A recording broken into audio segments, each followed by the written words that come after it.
여기에 이 말씀을 보면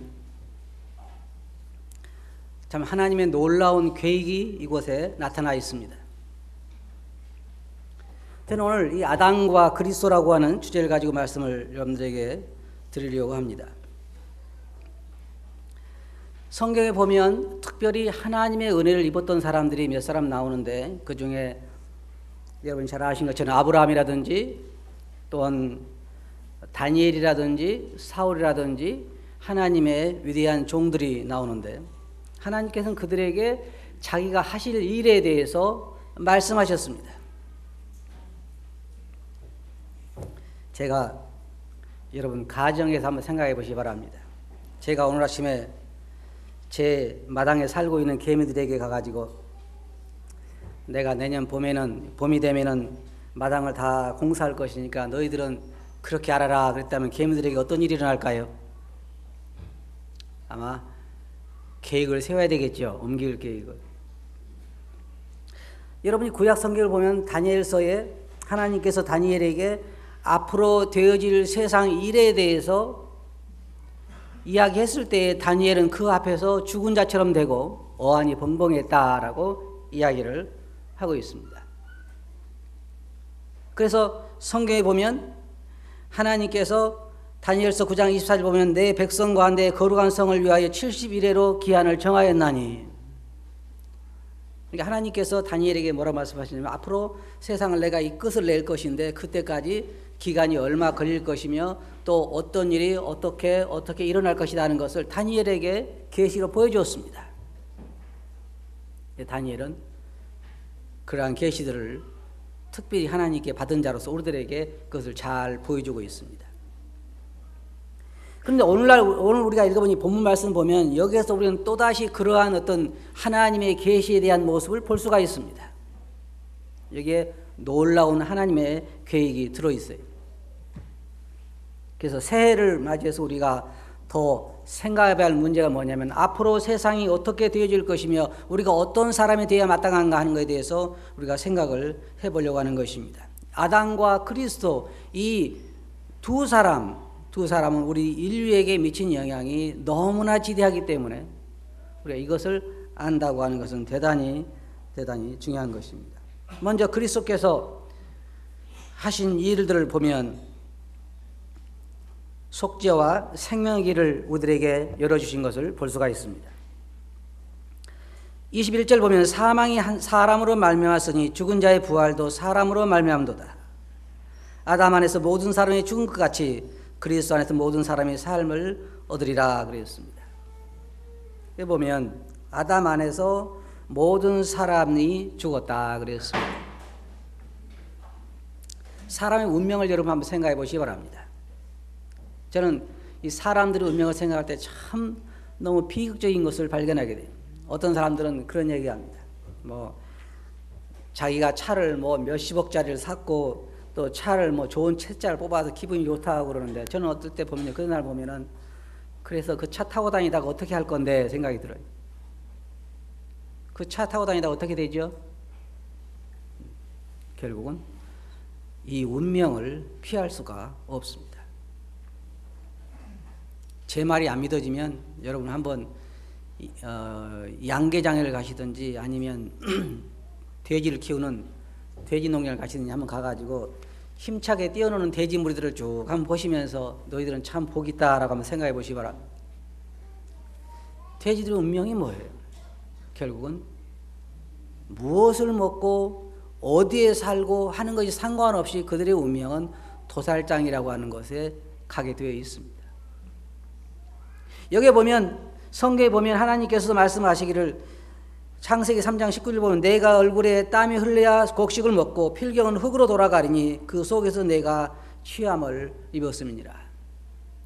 아담 안에서 아담 한 사람으로 말미암아서 모든 사람들에게 사망이 임하게 되었습니다. 한 사람도 예외적인 사람이 없어요. 이것은 피할 수 있는 것이 아닙니다. 자기가 성공을 했다고 생각하든 성공을 하지 않았다고 생각하든 상관이 없어요. 행복하다고 생각해도 상관이 없고 행복하지 않다고 생각해도 상관이 없어요. 출세를 했건 안 했건 상관없이 결론은 뭐예요? 죽어야 한다고 하는 것이죠. 모든 사람들에게 사망이 임하게 된다는 것입니다. 그리고 또 한 가지 뭐냐면요, 이마에 땀이 흘러야 뭐예요? 얼굴에 땀이 흘러야 먹고 산다 그랬어요. 여기에 앉아 계신 우리 성도님도 힘들죠? 예. 여기에 앉아 계신 우리 성도님들이 나는 너무너무나 인생이 즐겁고 즐겁습니다. 직장생활도 너무너무나 즐겁고 정말 먹고 살기도 너무나 즐겁습니다. 그럼 한번 손 들어보세요. 다 없어. 아침엔 직장 나가기 힘들고 직장에 돌아오면 또 피곤하고 다 뭐냐, 이 성경 말씀을 우리가 성취해야만 돼. 이마에 얼굴에 땀이 흘러야 먹고 산다. 그리고 또 한 가지 뭐냐면 여기에 있는 것처럼 아담처럼 모든 사람들이 그 안에서는 죽어야 한다고 하는 말입니다. 이걸 피할 수는 없습니다. 사람들이 여러 가지 방법을 통해서 더 오래 살려고 하지만은 별 방법이 없어요. 결국은 죽는다는 것입니다. 로마서 5장 14절 보면 그러나 아담으로부터 모세까지 아담의 범죄와 같은 죄를 지지 않은 자들 위에도 사망이 왕노릇하였나니 아담은 오실자의 표상이라 그랬습니다. 또 우리의 인생으로 하여금요 희망을 갖지 못하게 하는 말씀들이 성경에는 많이 있는데 시편의 90편 10절 보면 우리의 연수가 70이요 강건한 80이라도 그 연수의 자랑은 수고와 슬픔뿐이라 그랬습니다.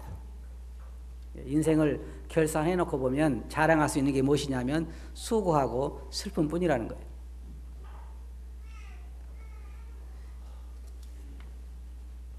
아담이 자연계에 미친 영향도 아주 큽니다. 처음에 창세기 1장 30절 보면 또 땅의 모든 짐승과 공중의 모든 새와 생명이 있어 땅에 기는 모든 것에게는 내가 모든 푸른 풀을 식물로 주노라 그렇게 하셨을 때 그대로 되니라 그랬어요. 참 신기한 것은요 모든 짐승들이 풀을 먹어요. 원래 사람도 짐승을 잡아먹고 그렇게 살게 되어 있지 않습니다. 북극 지역에 이 기러기들이 이렇게 날아가서 기러기들이 사는 걸 보면요 그 풀을 먹고 살더라고요. 참 신기해요. 곰도 보니까 풀을 먹고. 그래서 하나님께서 그렇게 이 푸른 풀을 식물로 주셨는데 나중에 죄를 범하고 나서 뭐라고 말씀하셨냐면 모든 짐승들을 다 사람들에게 식물로 주셨습니다.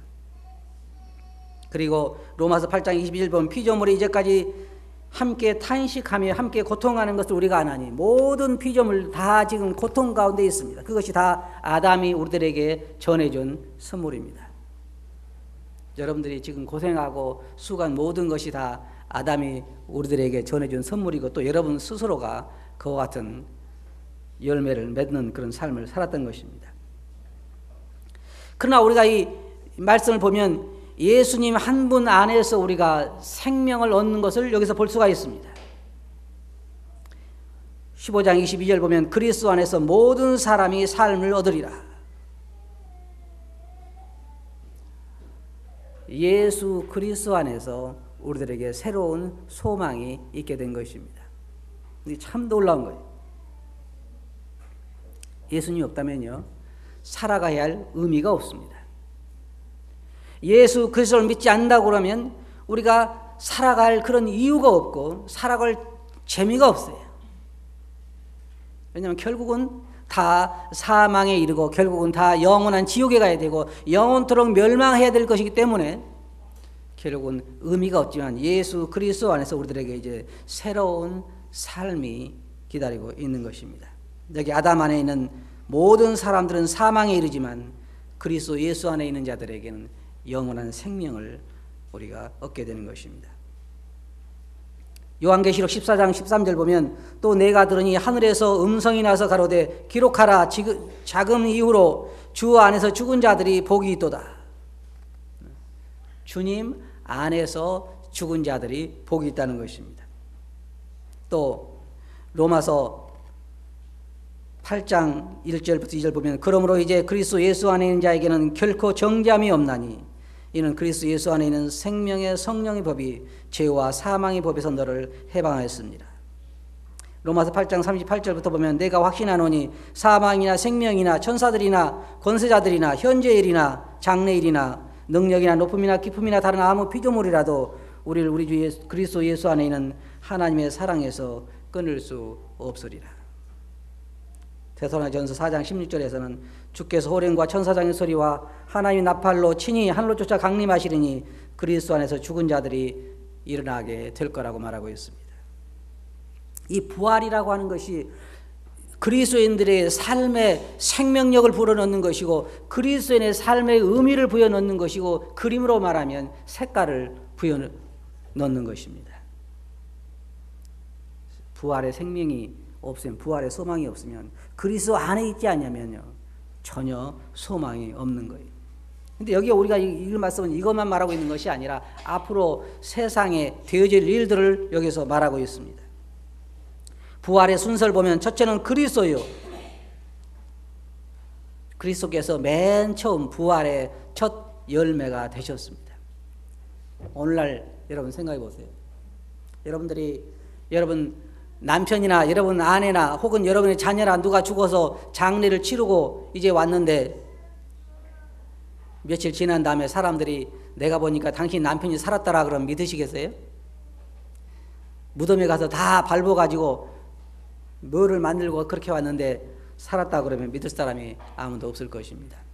그래서 부활에 대한 소망은 아예 아무도 갖지 않았던 것입니다. 그러나 예수 그리스도께서 맨 처음 부활하심으로 인하여 우리 그리스도인들에게도 부활에 대한 보증이 되신 것입니다. 이 부활을 친히 목격한 자들이 그와 같이 우리들에게 말해주고 있는 것입니다. 처음은 그리스도요. 그 다음에는 지금 예수 그리스도 안에 죽어서 무덤에 묻혀있는 자들이 두 번째로 부활하게 될 것입니다. 그리고 세 번째는 우리 살아있는 그리스도인들이 새로운 몸으로 변화를 받게 될 것입니다.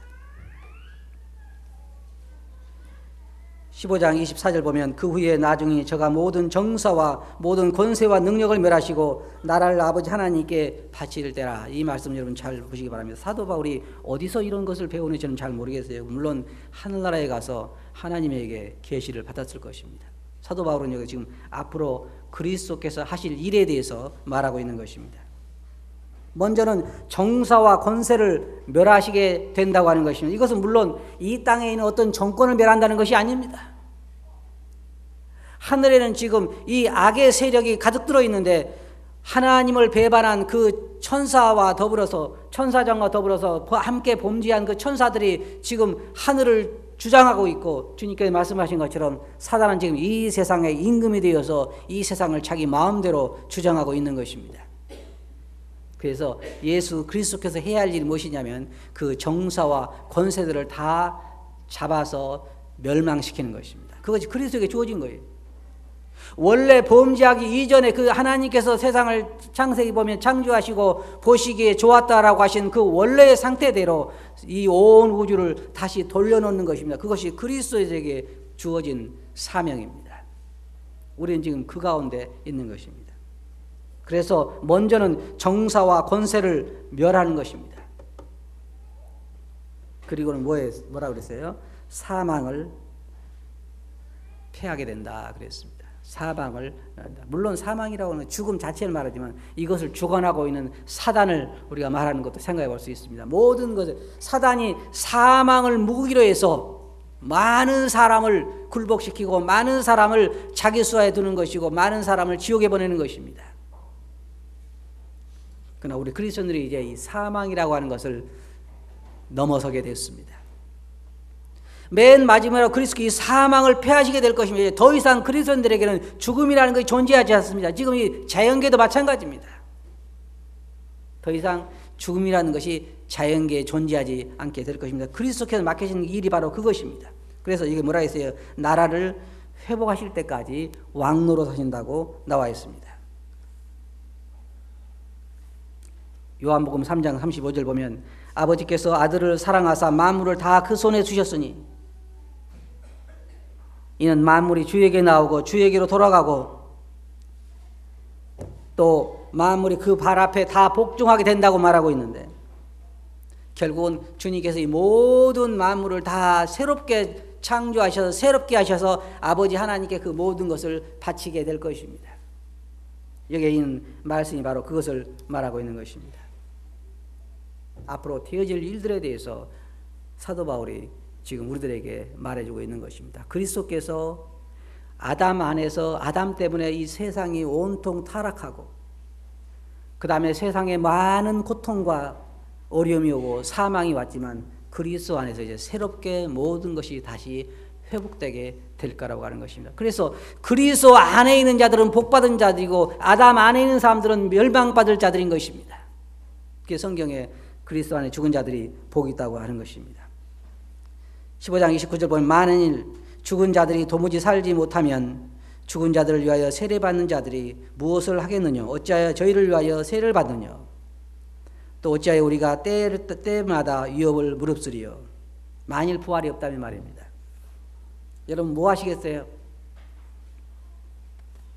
부활이 없다면 여러분 뭐 하시겠어요? 모든 소망이 끊어지죠. 부활이 없다 그러면 모든 소망이 그것으로 끝나고 맙니다. 먹고 마시고 즐기자. 그거 몇 년까지 가요? 젊었을 때는 괜찮겠죠. 여러분 생각해 보세요. 90 먹은 할머니 할아버지들에게 뭐가 맛있을까요? 그리고 90 먹은 할머니 할아버지가 벽에 붙여놓은 학위가 참 자랑스럽겠죠. 아무런 의미가 없어요.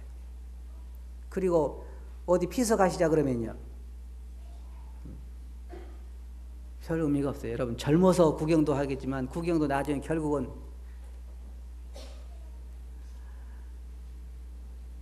아무런 의미가 없는 거예요.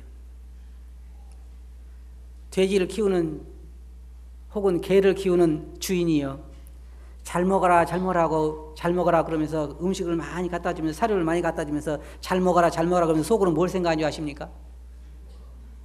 네? 속으로 뭘 생각해요? 올여름에 너를 뭐 할 거다? 된장 바를 거다.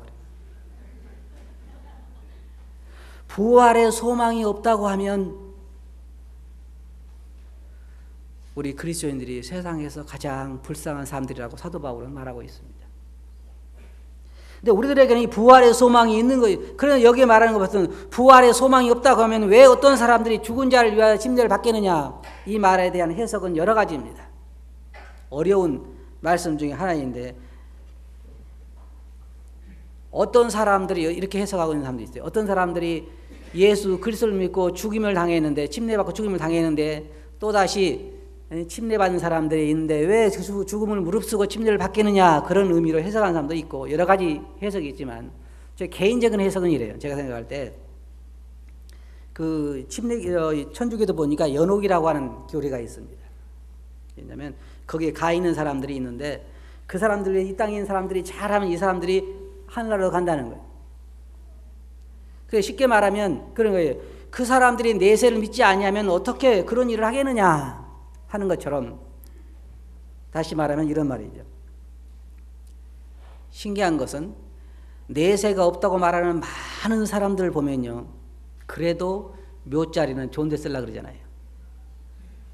그럼 우리가 말할 수 있는 건 뭐냐면, 아니 내세를 안 믿으면 묘자리를 왜 좋은 데 쓰려고 하겠느냐, 그 말이에요.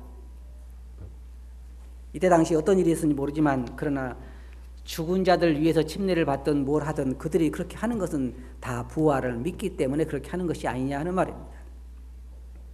사실 우리가 이 부활의 소망 때문에 이 어려움을 당하는 것이고, 사도 바울도 그렇고 많은 믿음의 선지인들이 이 부활의 소망 때문에 그렇게 했습니다. 사도 바울도 말하기를, 여러분 나는 이 부활의 소망 때문에 이 고난을 당합니다라고 사람들 앞에서 이야기를 했습니다. 많은 믿음의 선지인들이 이 부활의 소망 때문에 희생을 당했고, 많은 믿음의 선지인들이 이 부활의 소망 때문에 자기 자신을 포기하고 재산을 포기하고 그들의 생명을 내어놨던 것입니다. 31절 보면, 형제들아 내가 그리스도 예수 우리 주 안에서 가진 바 너희에게 대한 나의 자랑을 두고 단언하노니 나는 날마다 죽노라. 내가 범인처럼 에베소에서 맹수로 더불어 싸웠으면 내게 무슨 유익이 있느냐. 그래 뭐라 했어요?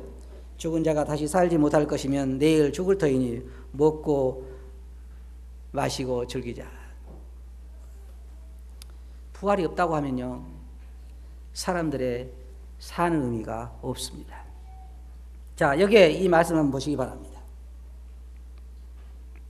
이제 그리스도께서 지금 하시고 계신 일이 무엇이냐면, 맨 처음에 하나님이 천지를 창조하셨고 그 다음에 보시기에 좋았다라고 하셨지만은 마귀의 범죄로 인해서, 아담과 하와의 불순종으로 인해서 온 세상에 사망이 임하게 되고 고통이 임하게 되고 소망이 없었지만, 이제 그리스도에게 그 모든 것을 회복시키는 임무가 맡겨지고, 그리스도께서 이 땅에 오셔서 먼저 죄인들을 구원하신 이후에 구속사역이 완성되면 그 다음에 마귀와 정사와 권세자들을 다 잡아서 그들을 영원한 불못에 던지울 것이고, 그 다음에 나라를 다시 불태우고 온 우주를 불태우고 새로 회복시켜서 새로운 세상을 만드셔서 아버지 하나님께 바친다고 이 본문 말씀 말하고 있습니다. 이 본문이 말하고 있는 것이 바로 그 말씀이에요. 그리고 우리들에게 뭐예요? 부활의 소망이 있다는 거죠. 부활의 소망. 그것이 우리로 하여금 삶의 의미를 갖게 하고 사는 재미를 누리게 하는 것이고 느끼게 하는 것입니다. 그것이 주님을 위해 사는 즐거움 중에 하나예요. 사도 바울이 나는 날마다 죽노라 그랬습니다. 다시 말하면 나는 날마다 죽음의 위험의 고비를 당하고 있다, 그 말입니다. 여러분 아시는 것처럼 사도 바울이 가는 곳마다 사람들은 사도 바울을 죽이려고 했습니다. 가는 곳마다 사람들이 찾아다니면 죽이려고 했어요. 여러분 하루 저녁을 편히 자는 게 얼마나 행복인지 모르시죠? 사도 바울은 어디 가서 하루 저녁에 편히 잘 수가 없어요. 사람들이 늘 잡아서 죽이려고 했기 때문에. 그는 때때로는 성문의 벽을 타고 내리기도 하고, 어떨 때는 밤에 피난 가기도 하고, 어떨 때는 배 타고 가다가 위험을 당하기도 하고, 사도 바울은 수없이 많은 고난을. 사도 바울이 말하는 요지는 무엇이냐면, 내가 부활이 없다고 하면 왜 이 고난을 당하게 했냐 그 말이에요. 내가 무엇 때문에. 그리고 여기에 있는 말한 것처럼 나는, 사도 바울은 나는 헐벗고 굶주리고 정처가 없고, 여기 또 뭐라 했습니까? 에베소에서 나는 맹수로 더불어 싸웠으며 내가 무슨 유익이 있겠느냐. 부활이 없다고 하면 아무런 유익이 없다는 것입니다. 내가 왜 싸워야 되겠느냐. 그러면 뭐라 그랬어요? 어떤 사람들은 부활이 없기 때문에 우리가 먹고 마시고 즐기자. 이게 세상 사람들의 지금 이야기입니다. 먹고 마시고 즐기자. 왜? 죽음 이후에 아무것도 없기 때문에. 우리는 그러지 않아요. 부활의 소망이 있는 사람은 절대로 먹고 마시고 즐기자 그렇지 않습니다. 지금 예수 그리스도께서 오실 날이 그렇게 멀지 않았습니다. 여러분 잘 아신 것처럼 세계 각처의 지진과 기근과 싸움과 투쟁과 민족이 민족을, 나라가 나라를 대적하고, 세상이 지금 얼마나 멸망의 마지막에 가까이 왔는지 잘 모릅니다. 많은 그리스도인들이 부활의 소망에 대해서 이미 생각을 접은 사람들이 많아요. 그리고 살기에 참 바쁩니다. 제가 맨 처음에 서두에 그런 말씀 드렸습니다. 제가 저희 집에서 저희 마당에 살고 있는 개미들에게 올 봄에는 내가 이 마당을 다 정리할 거다. 그런데 개미들이 그 얘기를 듣고 거기다가 새로운 집을 짓고 거기다가 아파트를 짓고 거기다가 공장을 짓고 그러면 제가 뭐라 그러겠어요? 무엇을 짓든 상관없어요. 왜냐하면 주인이 원하는 대로 하는 것입니다. 하나님은 지금 이 세상에 대한 자기 계획을 가지고 계셔요. 그것을 사도 바울을 통해서 우리들에게 알려주셨습니다. 내가 이렇게 하리라. 우리는 지금 이 불탈 세상에서 예수 그리스도의 오심을 기다리고 있습니다. 우리는 지금 한 해가 또 지나갔습니다. 어때요? 한 해가 더 지나가니까 즐겁죠? 아무도 안 즐거우신 것 같아요. 여러분들이 지금 사시고 계시는 집이 초가집이고 비도 새고 춥기도 엄청 춥고 하는 집에, 초라한 집에 살고 계시는데 옆에 지금 신도시가 들어와서 아파트가 지금 50평짜리가 당첨돼가지고 지금 앞으로 1년 후에는 내가 들어간다 그러면 시간이 가는 게 즐겁습니까? 안 즐겁습니까? 즐겁죠. 그럼 지금 우리가 하늘나라 갈 날이 가까운데 세월이 가는 게 즐겁습니까? 안 즐겁습니까? 아무도 안 즐겁죠. 왜 그래요? 하늘나라는 아파트가 더 좋은데. 왜냐하면 우리가 부활의 소망에서, 하늘에 대한 소망에서 그만큼 멀어져 있기 때문입니다. 모여있기 때문에 그래요. 여러분이 사시는 집이 그렇게 초가집이고 지금 지나가면서 가끔 차 타고 지나가서 보니까 내가 살 아파트가 점점 올라가면 어때요, 기분이? 안 좋아요? 네. 내가 오랫동안 정든 초가집을 떠나야 하는구나. 참 나는 슬프다 그러죠. 그런 사람 아무도 없어. 사도 바울이 뭐라 그래요? 우리의 겉사람은 후패하나 속은 날로 새롭도다. 그러면서 뭐라 했어요? 내가 이 육체를 떠나서 그리스도와 함께 있는 것이 죽기처럼 싫다. 그죠? 그렇게 말하지 않았어요. 그리스도와 함께 있는 것이 더 좋다. 그것이 부활의 소망 가운데 있는 자들의 하는 얘기. 이 세상은 우리가 어떻게 생각하든지 상관이 없어요. 주님께서 자기의 계획을 가지고 계시고 그 계획대로 세상이 지금 되어가고 있고 머지않아 이방인의 충만한 수가 차면 이 세상은 끝이 오게 되어 있는 것입니다. 우리는 뭐예요? 우리에게는 부활의 소망이 기다리고 있어요. 이 한 해, 새로운 한 해를 맞이하면서 우리들에게 가장 바라고 가장 즐거운 건 뭐냐면 우리 주님의 오심에 대한 소망이에요. 여러분, 자, 새해를 맞이하면서 지난 1년을 정리하고 새해를 맞이하면서 무엇이 가장 기대가 됐습니까, 여러분은? 여러 가지 것이 있겠죠. 어떤 사람은 집, 어떤 사람은 차, 어떤 사람은 자식, 어떤 사람은 뭐 별거 다 새로운 기대가 됐겠죠. 가장 큰 기대는 우리 주 예수 그리스도께서 혹시 2010년도에는 오시지 않을까? 혹시 오시지 않을까? 2010년도에 예수님 오시면 좋으신 분 손 들어보세요. 손 내리시고 안 좋으신 분들은 조금 더 있다 오셔도 되겠죠. 하기야 이제 막 집을 샀는데 그리고 이제 또 누구 마냥 이제 장가 가려고 하고 있는데 즐거운 일만 있는 것 같은데 2010년 한 해를 살아보시면 알아요. 2010년 12월 31일 날 1년을 돌아보면서 남는 것은 뭐라 그랬어요? 수고와 슬픔뿐이라 그랬어요. 예수 그리스도의 부활에 대한 소망, 그것이 저로 하여금 살게 하는 참 원동력이 되고 있습니다. 그것이 우리 그리스도인들의 소망이에요. 우리 1년 동안에 새로 바라봐야 할 것이 뭐냐면 예수 그리스도의 오심이요 그분의 뜻이 이 땅에 이루어지는 것입니다. 빨리 이 땅이 정리가 되고 빨리 이 세상을 새롭게 창조되어서 예수 그리스도께서 그 아버지에게 그 나라를 바치고 우리도 부활해서 그 나라에 참여하는 것입니다. 그렇지 않아요? 시식이만 혼자 그런 사람 같아요. 다른 사람 다 저는 이 부활의 소망 때문에 삽니다. 새 우리들에게 아담으로 인해서 많은 사람에게 고통과 어려움이 오고 모든 사람들에게 사망이 이른 것처럼 이 말씀이 얼마나 좋습니까? 그리스도 예수로 말미암아 우리들에게 부활의 소망이 있다는 것입니다. 부활의 소망. 그래서 사도 바울이 위에 걸 생각하고 땅에 걸 생각하지 말라 그랬습니다. 우리 이 새해 2010년도에 우리가 가장 고대하고 바라볼 것은 바로 이 부활의 소망이요 예수 그리스도의 오심이 되어야 할 것입니다. 그렇게 하시겠어요? 예, 기도하겠습니다.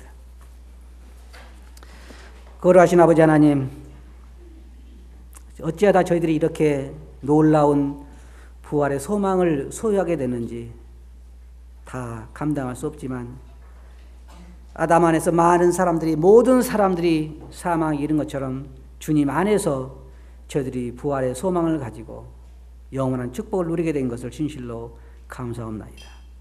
아버님, 저희들의 마음에 늘 이 소망이 지배하게 하시고 저희들의 눈이 언제나 하늘에 고정되게 하시고 이 새로운 한 해도 이 소망 가운데 살게 해주시옵소서.